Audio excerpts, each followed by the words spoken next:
Student welcome back our YouTube channel study magician. तो आज हम पढ़ने वाले हैं आचार्य रामचंद्र शुक्ल जी का जीवन परिचय, जो हमारे परीक्षा में 5 अंक का पूछा जाता है और बेहद ही महत्वपूर्ण बिंदु है। यह जीवन परिचय हर साल पूछा जाता है। आचार्य रामचंद्र शुक्ल जी का जीवन परिचय। तो हम स्टार्ट करते हैं जीवन परिचय आज आचार्य जी का। हिंदी के इस प्रतिभा संपन्न साहित्यकार का जन्म 4 अक्टूबर 1884 ईस्वी को बस्ती जिले के अगोना नामक ग्राम में हुआ था। अब हम इसे कैसे याद रखेंगे, तो हमें पहले ये देखना है कि आचार्य रामचंद्र शुक्ल जी एक प्रतिभा संपन्न साहित्यकार थे, जिनका जन्म 4 अक्टूबर 1884 ईस्वी को बस्ती जिले के अगोना नामक ग्राम में हुआ था और बस्ती जिला उत्तर प्रदेश में है। हम इसे ऐसे याद रख सकते हैं।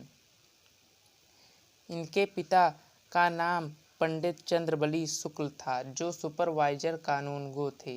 इनके पिता का नाम पंडित चंद्रबली शुक्ल था, जो सुपरवाइजर कानूनगो थे। बालक रामचंद्र शुक्ल ने एंट्रेंस की परीक्षा मिर्जापुर जिले के मिशन स्कूल से उत्तीर्ण की। बालक रामचंद्र शुक्ल जी ने अर्थात आचार्य जी ने हाई स्कूल की परीक्षा मिर्जापुर जिले के मिशन स्कूल से उत्तीर्ण की थी। जो क्लास 10th की परीक्षा है उसे आचार्य जी ने मिर्जापुर जिले के मिशन स्कूल से उत्तीर्ण की थी। गणित में कमज़ोर होने के कारण इनकी शिक्षा आगे नहीं बढ़ सकी। आचार्य जी गणित में कमज़ोर थे, इसीलिए इनकी शिक्षा आगे नहीं बढ़ सकी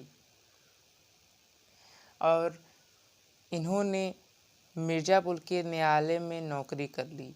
बाद में इन्होंने मिर्ज़ापुर के न्यायालय में नौकरी कर दी। न्यायालय अर्थात कोर्ट, यहाँ कोर्ट, न्यायालय को कोर्ट कहते हैं इंग्लिश में। कोर्ट आपने सुना होगा, न्यायालय अब कोई प्रयोग नहीं करता। किंतु स्वभाव अनुकूल न होने के कारण छोड़ दी। आचार्य जी के स्वभाव के अनुकूल नहीं थी वो न्यायालय की नौकरी, इसीलिए उन्होंने उस नौकरी को छोड़ दिया और मिर्ज़ापुर के मिशन स्कूल में चित्रकला के अध्यापक हो गए। बाद में आचार्य जी मिर्ज़ापुर के मिशन स्कूल में चित्रकला के अध्यापक हो गए। जिस स्कूल में इन्होंने 10th की हाई स्कूल की परीक्षा उत्तीर्ण की थी, 10th की परीक्षा पास की थी, उसी में इन्होंने चित्रकला की अध्यापक पद की नौकरी प्रकार करना शुरू कर दिया। इसी बीच स्वाध्याय से इन्होंने हिंदी, अंग्रेजी, संस्कृत, बंगला आदि भाषाओं का अच्छा ज्ञान प्राप्त कर लिया। इसी बीच इन्होंने चित्रकला के अध्यापक पद पर कार्य करते हुए हिंदी, अंग्रेजी, संस्कृत, बंगला आदि भाषाओं का अच्छा ज्ञान प्राप्त कर लिया और पत्र पत्रिकाओं में लिखना भी आरंभ कर दिया। आचार्य जी ने पत्र पत्रिकाओं में लिखना भी आरंभ कर दिया।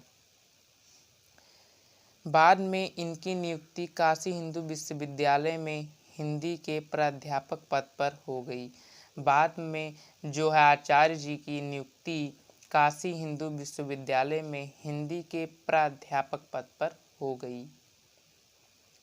बाबू श्याम सुंदर दास के अवकाश प्राप्त करने के बाद, ये थोड़ा आगे है, बाबू श्याम सुंदर दास के अवकाश प्राप्त करने के बाद शुक्ल जी ने हिंदी विभाग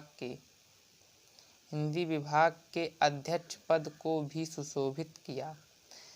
आज जो बाबू श्याम सुंदर दास जी थे, बाबू श्याम सुंदर दास जी के अवकाश प्राप्त करने के बाद शुक्ल जी ने हिंदी विभाग के अध्यक्ष पद, कहने का मतलब है कि उन्होंने HOD, आजकल HOD कहते हैं अध्यक्ष पद पर जो कार्य करते हैं, उस पद को भी इन्होंने सुशोभित किया। जब बाबू श्याम सुंदर दास जी रिटायर हुए तो अध्यक्ष, हिंदी विभाग का जो अध्यक्ष पद था उसे आचार्य जी को सौंपा गया। इसी पद पर कार्य करते हुए 2 फरवरी 1941 ईस्वी को ये स्वर्ग सिधार गए। इसी पद पर कार्य करते हुए आचार्य जी 2 फरवरी 1941 ईस्वी को स्वर्ग सिधार गए।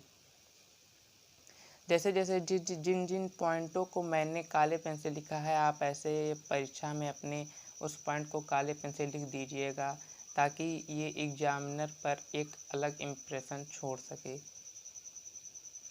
अब हम आचार्य जी की कुछ कृतियों को देखते हैं।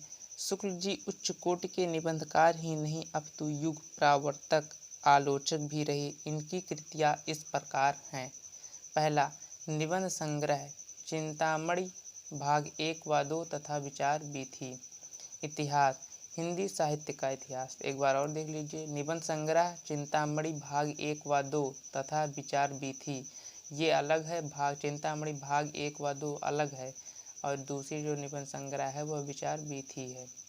हिंदी साहित्य का इतिहास केवल एक है, वो इतिहास केवल एक है, हिंदी साहित्य का इतिहास।